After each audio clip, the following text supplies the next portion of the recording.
ఎక్కడికి వెళ్ళొస్తున్నావు? ఊరంతా కలిసి వెలివేశారే రాంబాబు, అతనింటికి వెళ్ళొస్తున్నాను. నీకు బుద్ధుందా? వాడిని వెలివేయమందే నేను. తెలుసు, ఒక మనిషిని చంపొచ్చు కానీ ఆఖరితో మాత్రం చంపకూడదు.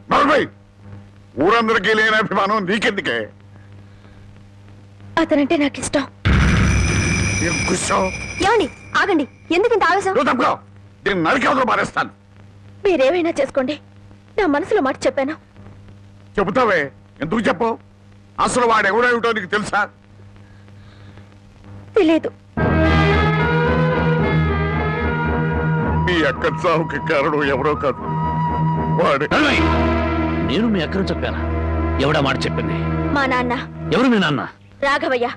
నువ్వు రాఘవయ్య కూతురువా? ఈ సంగతి ముందే తెలుసుంటే దగ్గర కూడా రానిచ్చేవాడిని కాదు, నీ ముఖం కూడా చూసేవాడిని కాదు. వెళ్ళకు నుంచి. ఏ మా నాన్న నీకన్నా దుర్మార్గుడా? అవును, డబ్బుందన్న మదంతో, అంతస్తులున్నాయన అహంతో మీ అక్క మనసుని, మంచితనాన్ని అర్థం చేసుకోలేకపోయాడు మీ నాన్న. గుండెల్లో దాచుకోవాల్సిన కూతుర్ని నడిరోడ్డు మీదకి విసిరేశాడు. నేను నమ్మను. నేరం మా నాన్న మీద తోసి తప్పించుకోవాలని చూస్తున్నావా? నీ మనసులో ఏ కుట్ర లేకపోతే మళ్ళీ ఈ ఊరెందుకు వచ్చావు? ఎవరి మీద పగ తీర్చుకోవాలని వచ్చావు?